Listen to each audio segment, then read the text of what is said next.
Hi there. My name is Noah Benjamin, and I am presenting on the Banach-Tarski Paradox.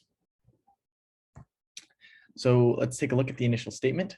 It says that a solid ball can be deconstructed into a finite number of disjoint subsets and then fit back together in a different way, such that you end up with two identical copies of the original ball. This kind of defies what we normally accept as true. It tells us that you can make something from nothing, but keep it in the back of your head as we look at some of these examples. The next thing that we're going to talk about is the axiom of choice. The proof of the Banach-Tarski paradox relies on the axiom of choice, and it states that given a number of disjoint non-empty sets, a new set can be constructed using exactly one element from each set. We call this new set a choice set because you've chosen exactly one element from each set. Now, this can be proven quite trivially using induction when you're given a finite number of sets. However, when given an infinite number of sets, we haven't been able to prove this. And so this is how it gets its status as an axiom. And in order to use it, you must just accept it as true without it actually having been proven as true. And so Banach-Tarski kind of highlights the dangers or bizarre outcomes you can reach when you accept the axiom of choice as true for an infinite number of sets.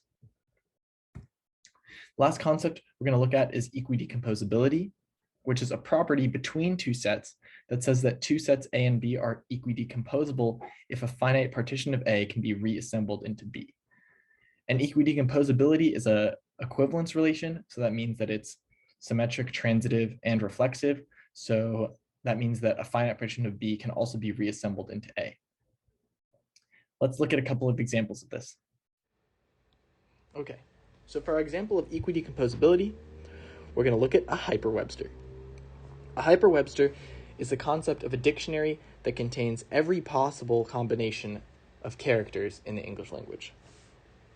So if we take a look at what this might be like, sort of what we expect at the beginning. We have the A's, we have the ABs, we have the B's, all the way to the Z's. And this is an infinitely long, countably infinitely long set of strings. So we'll call this entire set H. And if we think about ways to partition H, there's a good way to put it into 26 disjoint sets by starting letter. So we call H sub A all the words that start with A, and then H sub B all the words that start with B, all the way to H sub Z. And the union of all of these sets gives us back H. So it's a true partition of our set H. So now if we're thinking about printing this dictionary, one of the things we might want to do is put it into volumes. So we'll have a volume for all of the words that start with A. Let's look at what that might be like. So here we have the very beginning of our A volume of the dictionary. And you see that it looks sort of similar to the last one, but all of the words start with the letter A. Now, since this is a lot of words to print, and the dictionary company already has infinitely many words to print, they said, what if we saved some ink and we didn't print the first letter of every word, because everybody knows that it's the A volume, and they just can put A in the front of every word to get all of them. So they tried it. Here we have the whole set H conveniently placed next to our A volume, because you might see where this is going. But if we don't print the very first A in all of these,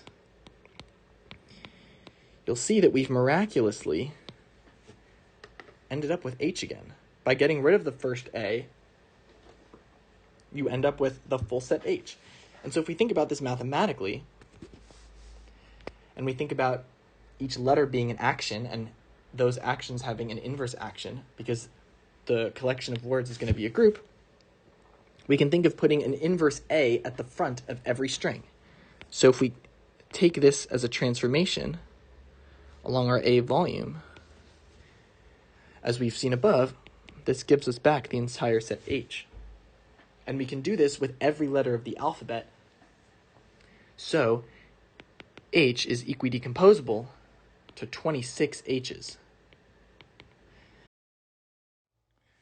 Okay, so we're going to look at one more quick example of equidecomposability, And we're just going to take two circles. One of them is the normal unit circle. That's going to be circle B. It has a radius of 1 and a circumference of 2 pi, which is irrational. That's good to take note of now. And our circle A is the same as the unit circle with 1 point removed on the circumference of the circle. So we're going to try to break up A into two distinct parts and then reconstruct them into circle B. And the way we can do this is by starting at our deleted point in circle A and then moving an arc length of 1 around the circumference of the circle, and then we can do that again, an arc length of 1 around the circumference of the circle, and again, and again. And since 2 pi, the circumference of the circle, is irrational, we can do this infinitely many times, and we won't get a single repeated point. So we're going to have a countably infinite number of points around the circle. That's going to be our first set U. And then our second set, V, is going to be the complement of U, everything else that wasn't caught in this set. Now, to put them back together so that we can get circle B, all we have to do is rotate everything backwards, everything in set U backwards by 1 arc length of 1.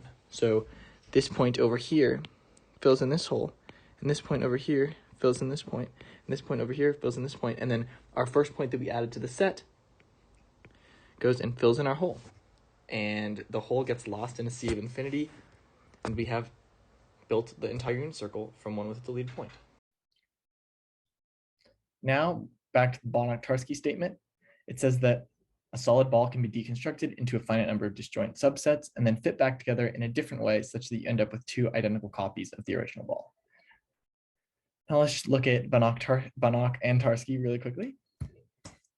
Stefan Banach and Alfred Tarski were both Polish mathematicians, and they were both relatively young when they first published their paper on this in 1924. Both of them are known for their major contributions to modern mathematics.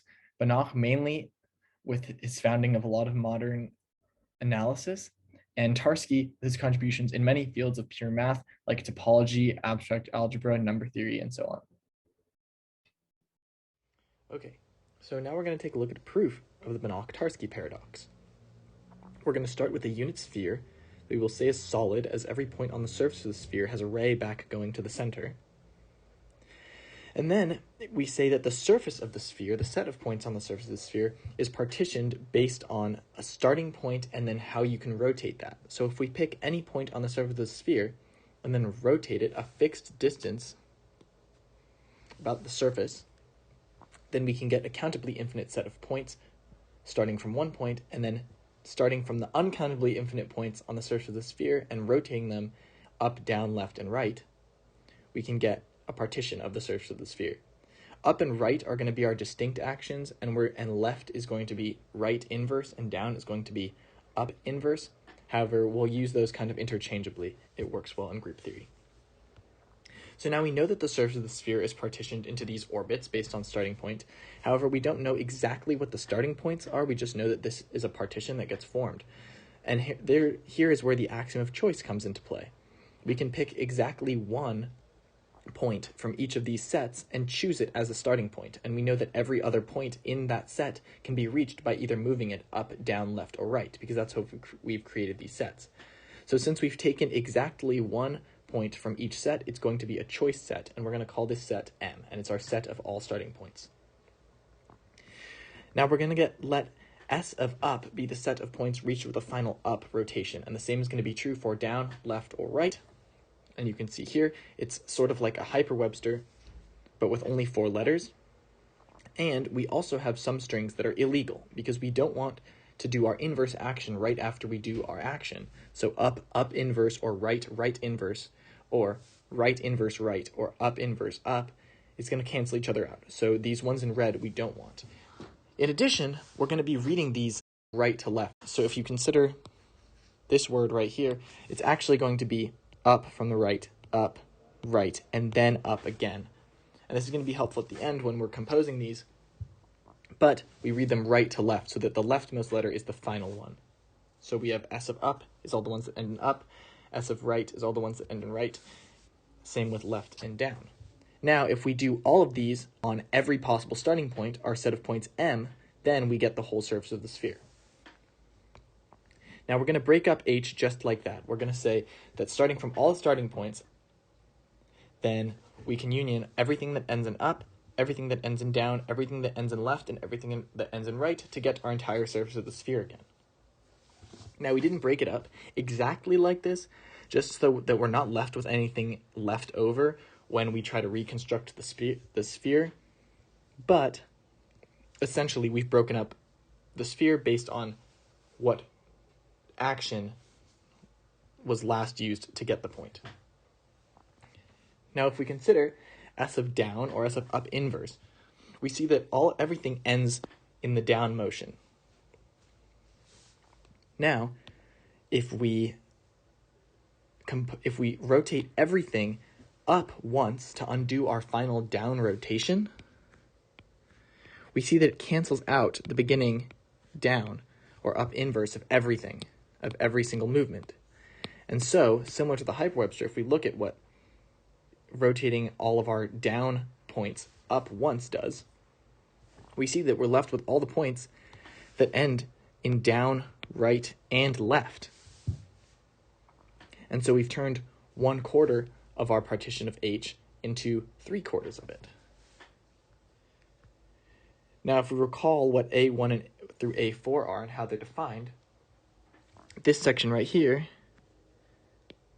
is what we just looked at, and we saw that how we could turn one of the subsets into 3 of them. But if we remember, this is how we deconstructed H into A1 through A4, we apply the up transformation to A2, which is all of our points ending in down, to get A2 through A4, and our right rotation to all the points ending in the left to get A1, A2, and A4. We see that we are almost done. We still have these 2 points, these 2 subsets, A1 and A3 left over. And so we can union that here, and we can union this here. And we say that A1 union these 2 equals H, and A3 union these 3 equals H. And the only point we're missing now is the center point from H. We can just assign the center point from one of them to 1. Let's just say we put the center here, plus center. And we're missing the center point in the one on the right. However, our example from before where we took a circle that had a single point removed and rotated it, we can just take any arbitrary circle that goes to the exact center of our sphere and rotate it to fill up the endpoint like so. And so now we've constructed 2 full solid balls from one solid ball. And in that way, H is equidecomposable to 2H. And the Banach-Tarski paradox holds. Now that we've seen the proof of this paradox, what are the implications of it, and what does it mean for mathematics and how we treat infinity and the axiom of choice? So it sort of highlights the bizarre consequences of accepting the axiom of choice as true, and what kind of weird conclusions you can reach if you use something that hasn't been proved yet. And it also tells us and sheds some light on the weirdness of infinity and how we can't really trust to treat infinity like a number. It shows us how gargantuanly large numbers still don't compare at all to the concept of infinity, and how when you have things that are infinitely large, you can defy the laws of physics, conservation of mass, and how we sort of understand our physical laws to work. So infinity almost stays in this realm of mathematics when we think about it in this way. Thank you so much.